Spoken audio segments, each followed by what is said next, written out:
Hello বন্ধুরা, good morning. আমি সঙ্গীতা। আমার নতুন আরেকটা ব্লগে তোমাদেরকে অনেক অনেক ওয়েলকাম আর ভালোবাসা। কেমন আছো তোমরা সবাই? আশা করছি ভালো আছো আর সুস্থ আছো। আমরাও না বেশ ভালো আছি। আর আজকের দিনটি হচ্ছে বুধবার। ঘড়িতে এখন বাজে ওই প্রতিদিনের মতন 7টা।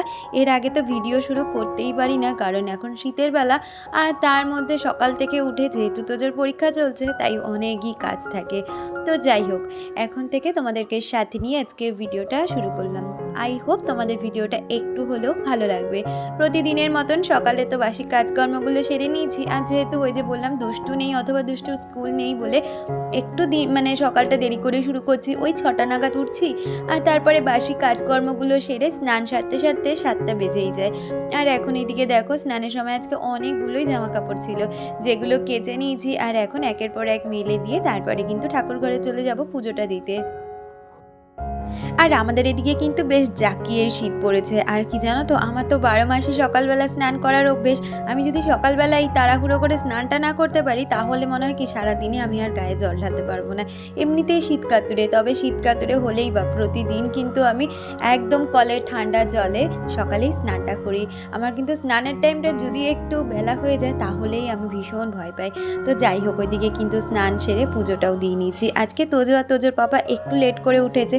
আর কি আর করবো বলো, শীতের সময় ওদেরও ডাকতে খুবই খারাপ লাগে, কিন্তু যেহেতু তোজোর এক্সাম, তাই জন্য ওকে একটু তুলে দিতেই হচ্ছে। তো ওরা ওদিকে ব্রাশ করতে গেছে, ততক্ষণে আজকে আমার পুজো কমপ্লিট হয়ে গেছে। আর এদিকে দেখো, আমি চা বসিয়ে একটু হাতগুলো সেঁকে নিচ্ছি। আসলে ভীষণ ঠান্ডা লাগছিল, তো সেই জন্য। যদিও এই সোয়েটারটার আমার পকেট আছে, আর পকেট ছাড়া তো শীতকালে কোনো সোয়েটারের কথা আমি চিন্তাই করতে পারি না। পকেট থাকলে মনে হয় পকেটের মধ্যে দুটো হাত ঢুকিয়ে হাতগুলো গরম হয়ে যাবে। আর ওদিকে চা খেয়ে তোজোকে দিয়ে এসেছি। দিয়ে এসে এখন দেখো বাসি বিছানাটাকেও তুলে নিচ্ছি। সকালবেলা যেহেতু ওকে একটু দেখাতে হয়, সেই জন্য কিন্তু আর এই বিছানার তোলার কাজটা করি না, ওটা স্কুল থেকে এসেই করি। আর তাছাড়াও সকালবেলা যদিও বা একটু সময় পাই বিছানা তোলা, তাও তুলে যাই না। কারণ কি বলতো, সকালের দিকে না এতটাই ঠান্ডা থাকে, আমাদের ঘরে রোদের বদলে ঠান্ডাটা ঢুকে যায়। তাই তোজোকে দিয়ে আসতে আসতে 9টা বেজে যায়। তখন বেশ সুন্দর রোদটা কিন্তু বিছানার ওপর পড়ে যায়। তো যাই হোক, ওইদিকে মশারিটা খুলে জানলাটা খুলে দিয়েছি। আর এখন দেখো, কম্বলগুলো ভাঁজ করে নিয়ে বিছানাটাকেও সুন্দরভাবে গুছিয়ে নেব। আর এই শীত পড়াতে এখন রোদের তাপটাও অনেক কমে গেছে। আসলে কি জানো তো, আমি তো জানোই জামা কাপড় নিয়ে খুব বাতিক। তো সেক্ষেত্রে এই যে এই সোয়েটারটা আজকে বার করেছি, যেটা পরে কিন্তু পুজো দিয়েছি, এই বিছানাপত্র তুলে আবার এটা খুলে রেখে চেঞ্জ করে নেব। কারণ রান্নাঘরে আবার আমাকে মাছ ডিম ধরতে গেলে তখন আর এইগুলো কিন্তু আমার সব এঁঠো হয়ে যাবে। তার জন্য আর এই জামা কাপড়গুলো চেঞ্জ করে অন্য জামা কাপড় পরে যাব, সোয়েটারটা শুধু চেঞ্জ করব। তো এইরকমই করতে হচ্ছে, কি আর করব। আর এখন যে ডেলি সোয়েটারটা কেচে দেবো, সেটা আর প্রতিদিনের শোকাবে না, সেটা শুকাতে 2 দিন তো সময় লেগেই যাবে। তো যাই হোক, ওই সপ্তাহের 1-2 দিন জমিয়ে কাচতে হবে। বিশেষ করে সোয়েটার টাইপের যে জামা কাপড়গুলো হয় সেগুলো। নর্মালি এমনি জামা কাপড় যেগুলো ডেলি ইউজ হয় সেগুলো তো কেচেই দিই। আর এদিকে দেখো, কথা বলতে বলতে আমি কিন্তু বিছানাটাকেও সুন্দরভাবে গুছিয়ে নিচ্ছি। আর ওই যে তোজোকে দিতে যাই, আমাদের পুরো কল্যাণী রোডের উপর দিয়ে যেতে হয়। প্রচণ্ড ঠান্ডা লাগে, তাই জন্য আমি তো মোজা টুপি সমস্তটাই পরে যাই। তোজো এমনকি গ্লাভসটাও পরে যায়। তো সে আর মোজাটা খুলি না, কারণ আমার ওই যে বলি না, পা গরম হলেই সারা শরীর গরম হয়ে যায়। তাই জন্য মোজাটা পরে একটু কাঁচবাঁচগুলো করি। আর তারপরে তো ঘরে পরার চটি আছে। আমি না হলে তো শীতের সময় এই চটি ছাড়া ঘরে হাঁটতেই পারবো না, যদিও বা মোজা না পরি। আর মোজা পরলে, চটি না পরলে কি বলতো, রান্নাঘরের কাজ করতে গেলে জল ঠল পড়ে থাকে, তো ওই সময় মোজাটা ভিজে যায়। তো যাই হোক, কথা বলতে বলতে এখানে বিছানাটা সুন্দরভাবে গুছিয়ে নিয়েছি। এখন চলে যাবো শ্বশুরমশাইয়ের ঘরটা গুছিয়ে নিতে। আর দিন পরীক্ষা শেষ হচ্ছে, দুষ্টুর তো পরীক্ষা শেষ হয়ে গেছে, তাই ওর বই খাতাগুলো একেবারে জায়গা মতন গুছিয়ে রাখা হয়েছে। আর তোজোরও একটার পর একটা দিন যাচ্ছে, পরীক্ষা শেষ হচ্ছে, আবারও তো কয়েকদিন গ্যাপ দিয়ে আবার পড়াশোনা শুরু করতেই হবে।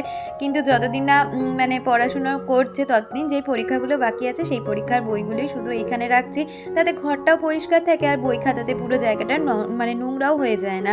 তো এই জন্য দেখো, অল্প কটা বই খাতা আছে, সেটা গুছিয়ে রাখলাম। আর তারপরে চাদরটা টান করে হাজব্যান্ডের যেই প্রতিদিনের অফিসের ড্রেসটা থাকে, সেটাকে কিন্তু বাইরে একটু রোদ্রে দিয়ে এলাম। এটা গরম হলে না, আর শীতকালে ড্রেস কেন, যেই জামা কাপড়ই পরি, একটু যদি গরম করে পরি তাহলে কিন্তু খুব ভালোই লাগে।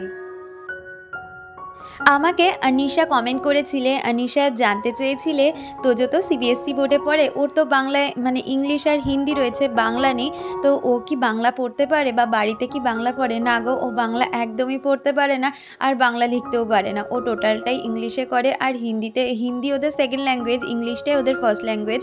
তবে বাংলা রয়েছে জানো তো, ক্লাস 6 থেকে ওদের থার্ড ল্যাঙ্গুয়েজ আছে, সেই ক্ষেত্রে বাংলাটা দেবো। এবার ইচ্ছে আছে দেখি বাংলা দেবো না অন্যান্য সাবজেক্ট দেবো। বাংলাটা দিলে আমি দেখতে পারবো, আর অন্যান্য সাবজেক্ট দিলে জানো তো টিচার পাওয়া যায় না, যার জন্য অনেকটাই সমস্যা হয়ে যায়। আর সত্যি কথা বলতে আমাদের মানে এখনকার যা পরিস্থিতি বা আমাদের ওয়েস্ট বেঙ্গলের যা পরিস্থিতি, চাকরি বাকরি এখানে সেরকম কিছুটাই নেই। তো আমি তো মানে তোজোকে সেরকমভাবে প্রিপেয়ার করি যাতে ইন ফিউচার আফটার বোর্ড ও যেন অন্তত ওয়েস্ট বেঙ্গলের বাইরে গিয়ে নিজের পড়াশোনাটা করতে পারে। এমনটা বলছি না যে ওকে দেশের বাইরে পাঠাতে পারবো, যদি ও যেতে পারে তাহলে তো খুব ভালো, আর যদি নাও পারে তবুও বলবো ও যাতে মানে অন্তত ওয়েস্ট বেঙ্গলের বাইরে গিয়ে আফটার বোর্ডস সে যেন পড়াশোনাটা কন্টিনিউ করে। তো যার জন্য ওকে প্রথম থেকেই সেইভাবে প্রিপেয়ার করার চেষ্টা করছি। আর তুমি লিখেছো ডিম পরোটাটা সুন্দর হয়েছে, সত্যি গো, দেখে যতটা না সুন্দর লাগছে খেতে কিন্তু দুর্দান্ত হয়েছিল। ওই যে বললাম আমি কিন্তু লোভে পড়ে একটা ডিম পরোটা খেয়েও নিয়েছিলাম, কারণ সকালে আমি এতটা মানে হেলদি ব্রেকফাস্ট করি না। এটা তো হেলদি না অ্যাকচুয়ালি, এটা হচ্ছে মুখরোচক একটা খাবার যেটা কিনা আমি করিই না, তো সেদিনকে লোভে পড়ে আমি করেই ফেলেছিলাম।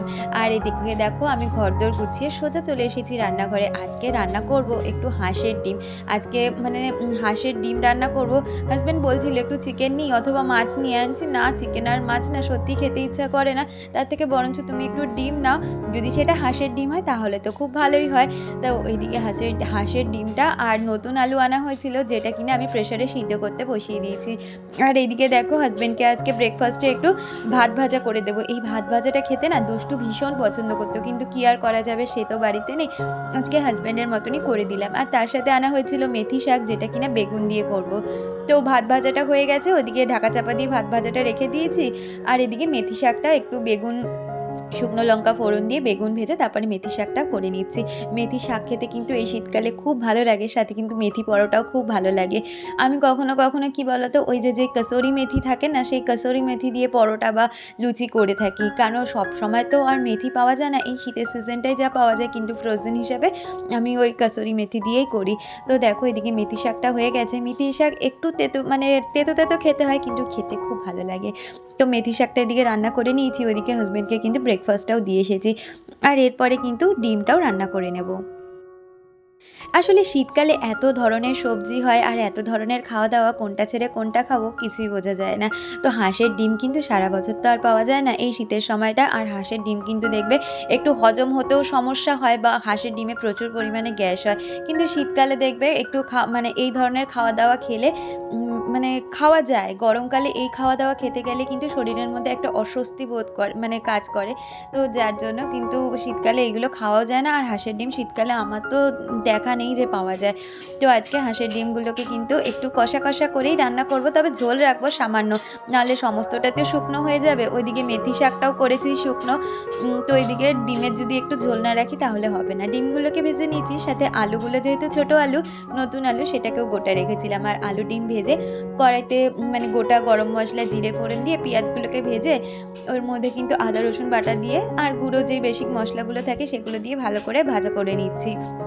মশলাটা কষিয়ে নিয়ে তারপরে ডিম আর আলু দিয়ে ভালো করে কষিয়ে ওপর দিয়ে একটু কড়াইশুঁটিও ছিটিয়ে দিয়েছি। আর এইরকমভাবে কষাতে কষাতে যখন তেল বেরিয়ে যাবে একটু গরম জল দিয়ে কিন্তু ভালোভাবে ঢাকা চাপা দিয়ে রান্নাটা করে নেব। আর নামানোর আগে একটু ধনেপাতা আর একটু গরম মশলা দিলেই কিন্তু বেশ সুন্দর ডিমের কারিটা হয়ে যায়। কারি বলো বা ঝোল যেটাই বলো না কেন, হাঁসের ডিম তুমি যেমনই রান্না করো খেতে কিন্তু দুর্দান্ত লাগে। তবে অনেকে শুনেছি হাঁসের ডিমের মানে ওই অমলেটটা খায়, তবে আমি সেটা খেতে পারি না। হাঁসের ডিমের কুসুম দিয়ে একটু আষ্টানি ভাবের গন্ধ থাকে, তো সেক্ষেত্রে এরকম একটু পেঁয়াজ রসুন বেশি করে দিয়ে কষা কষা করলেই কিন্তু খেতে খুব ভালো লাগে। আমাকে ঝুমা বিশ্বাস কমেন্ট করেছিলে, সে লিখেছিলে দুষ্টু কি তোমার মেয়ে? হ্যাঁ গো, দুষ্টু আমার মেয়ে, আর তোমার মেয়ের নামও দুষ্টু। তো হাই দুষ্টু, আর তুমি আমাদের দুষ্টুকে দেখতে চেয়েছিলে, নিশ্চয়ই দেখাবো। অনেক ভিডিওতে ওকে আমি দেখাই, ও তো আবার একটু দুদিনের জন্য বেড়াতে গেছে, ও খুব শিগগিরই চলে আসবে, তখন নিশ্চয়ই তোমাদের সাথে আবার দেখাবো। আমি সবাইকেই চেষ্টা করি দেখানো, তুজোকে দুষ্টুকে, সাথে আমার সংসারের কাজ, যেটা কিনা দেখতে তোমরা ভীষণ পছন্দ করো। আর ঝুমা, তুমিও লিখেছো যে আমার সংসারের কাজগুলো দেখতে তুমিও খুব বেশি পছন্দ করো। Thank you so much. এইভাবেই চাইবো তোমরা আমার পাশে থেকো। আসলে কি বলো তো, আমাদের একেকজনের সংসার একেক রকম, আর সংসারের কাজগুলো একেক রকম। কারো সংসারে মানুষের সংখ্যা বেশি বা কারো সংসারে মানুষের সংখ্যা কম। কিন্তু কি বলো তো, সংসারের কাজগুলো প্রতিটা মেয়েরই মনে হয় একই রকমের হয়, কিন্তু কাজের ধরন বা ধাঁচ আলাদা হয়। তবে আমরা কিন্তু একে অপরের থেকে অনেক কিছুই শিখতে পাই। আমি অনেকের ব্লগ দেখি, যাদের ব্লগ দেখে আমি কিন্তু নিজের সংসারে সেটা করার চেষ্টা করি, যেটা করতে কখনো কিন্তু সংসারে একটু মানে খারাপও হয় আবার ভালোও হয়। তবে আমরা কিন্তু খারাপ ভালো দুটো মিশিয়েই চলি আর সেটাকে করার চেষ্টাও করি। তো যাই হোক, ওইদিকে রান্নাবান্না কমপ্লিট হয়ে গেছে, সাথে রান্নাঘরটা পরিষ্কার করে নিয়েছি। আর এইদিকে না দেখো, কয়েকটা ডুমুর আনা হয়েছে। আসলে আমাদের এদিকে একটা গাছ কাটা হয়েছিল, তো পাশের বাড়ির এক বৌদি আমাকে এসে ডুমুর দিয়ে গেছিলো। তো সেই ডুমুরগুলো কালকে বিকালে দিয়ে গেছে। আজকে আর সেটা রান্না করিনি, কারণ ডুমুর কেটে বেছে রাখতেও তো অনেকটা সময় লাগে। তাই রান্নার পরে আজকে অনেকটাই সময় পেয়েছি, যেটা কিনা আর বসে কাটাইনি। আজকে আমার প্রায় 11:30টার মধ্যে সমস্ত কাজবাজ হয়ে গেছে। তো তোজোকে তো আনতে যাবো 12:30টায়। তাই ভাবলাম ডুমুরগুলো আজকেই আমি কেটে বেছে হলুদ জলে চুবিয়ে রাখবো, তাহলেই কিন্তু কালকে সেটা রান্না করে নিতে পারবো। আর যেহেতু এরকম হাঁসের ডিম হয়েছে, তাই জন্য কিন্তু আমি বিটরুট পরোটা বানিয়ে নিয়েছি। পরোটা না, আজকে রুটিই করেছি। তো এরকমই ছিল আজকে আমার লাঞ্চ। সবাই ভাত খেয়েছে, আমি বাদে।